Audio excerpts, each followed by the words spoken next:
기후변화, 이거 전 세계가 같이 겪는 문제잖아요? 그런데 말이죠. 에너지 해법까지 모든 나라가 똑같아야 할까요? 오늘 이야기는 바로 이 질문에서 시작해볼까 합니다. 자, 이 두 사진 한번 보세요. 한쪽은 끝없이 펼쳐진 사막이고 다른 쪽은 국토 대부분이 산인 나라. 이 두 나라가 과연 똑같은 에너지 해법을 쓸 수 있을까요? 당연히 아니겠죠. 모든 나라가 똑같은 에너지 해법을 쓸 수는 없어요. 왜냐하면 에너지 정책이라는 건 그 나라의 지리, 자원, 또 산업 구조 같은 아주 고유한 조건 위에서 결정되는 거거든요. 자, 그럼 좀 더 깊게 들어가 볼까요? 세계 정제를 이끄는 강대국들은 과연 진짜로 어떤 에너지 정책, 어떤 산업 정책을 쓰고 있는지 한번 살펴보겠습니다. 먼저 미국을 한번 보죠. 미국이요, 입으로는 환경을 말하긴 하는데 실제 행동을 보면 철저하게 자국의 경제랑 에너지 안보가 최우선이에요. 그러니까 자국 땅에서 나는 자원을 먼저 쓰고 자국 산업을 키우고 또 자국 공급망을 단단히 챙기는데 집중하고 있다는 거죠. 자, 그런데 진짜 흥미로운 건 바로 유럽입니다. 최근 유럽에서 아주 의미심장한 변화가 일어나고 있거든요. 유럽도 말로는 기후위기, ESG 경영 이런 걸 엄청 강조하잖아요. 근데 실제 행동은 좀 다릅니다.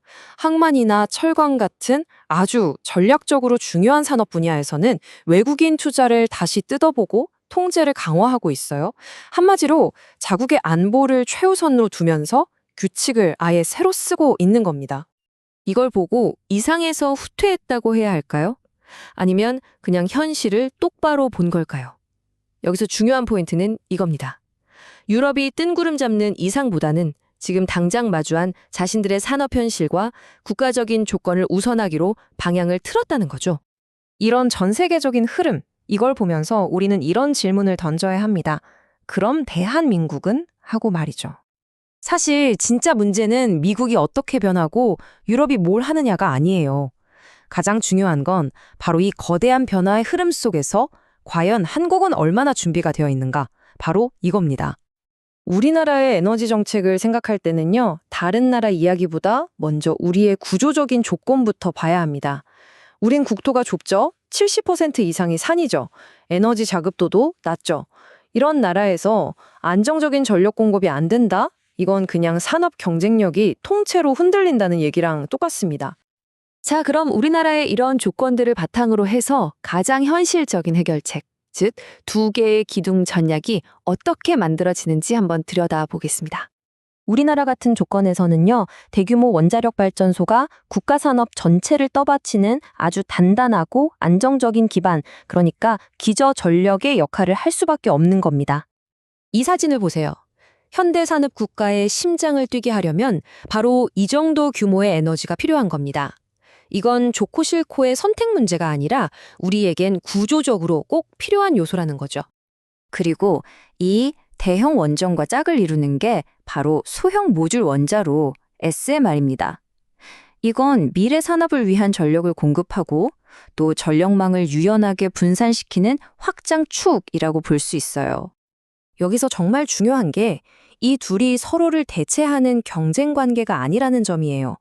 대형 원전은 안정적인 기반을 다지고 SMR은 미래를 향한 확장을 맡는 완전히 역할이 다른 보완 관계라는 거죠. 그러니까 그림으로 보면 이런 겁니다. 하나는 집에 튼튼한 바닥을 깔아주는 역할을 하고 다른 하나는 그 위에서 미래의 성장을 위해 얼마든지 유연하게 구조를 바꿀 수 있는 틀을 제공하는 거죠. 결론적으로 한국의 에너지 구조는 둘 중 하나를 고르는 문제가 전혀 아닙니다. 이 두 개의 기둥, 대형 원전과 SMR을 동시에 가져가지 않으면 우리의 에너지 구조는 반쪽짜리가 될 수밖에 없어요. 이런 생각은 아주 중요한 전략적 제안으로 이어지는데요. 바로 우리가 지금 당장 전력망을 운영하는 방식과 미래를 위해 기술을 연구하는 방식을 분리해야 한다는 겁니다. 솔직히 우리나라의 지리적 조건을 생각해보면 가장 현실적인 전략은 이겁니다. 먼저 국가 산업에 필요한 안정적인 전력 운영은 원자력 에너지를 중심으로 하고요. 그리고 신재생 에너지 분야는 당장의 운영보다는 미래를 위한 기술 연구 개발과 실증 프로젝트에 집중하는 거죠. 투트랙으로 가는 겁니다. 좀 더 구체적으로 말하면 이런 거예요. 태양광이나 풍력 연구는 당연히 기후 조건이 훨씬 좋은 곳에 연구 거점을 만드는 게 효율적이겠죠? 그럼 한국은 뭘 하느냐? 바로 그렇게 개발된 기술들을 가져와서 우리의 시스템에 맞게 설계하고 통합하고 또 그걸 안정적으로 운영하는 핵심 역량을 키우는 데 집중하는 겁니다. 결국 모든 이야기는 처음으로 돌아옵니다. 기후 위기는 분명 전 지구적인 글로벌한 문제예요. 하지만 그 해법인 에너지는 지극히 지역적인 로컬한 조건 위에서 만들어져야 한다는 것. 이게 핵심입니다. 자, 그렇다면 마지막 질문은 이것이 될 겁니다. 대한민국은 과연 이 냉정한 현실을 받아들이고 운영과 연구를 분리할 준비가 되어 있을까요? 그리고 이 선택은 단순히 에너지 문제에서 끝나지 않습니다. 우주개발, SMR, 그리고 대한민국의 미래 국가 전략, 이 모든 게 사실은 하나의 거대한 흐름으로 연결되어 있거든요. 다음 시간에는 이 기술들이 왜 따로 떨어진 이야기가 아닌지 그 큰 그림을 한번 같이 그려보겠습니다.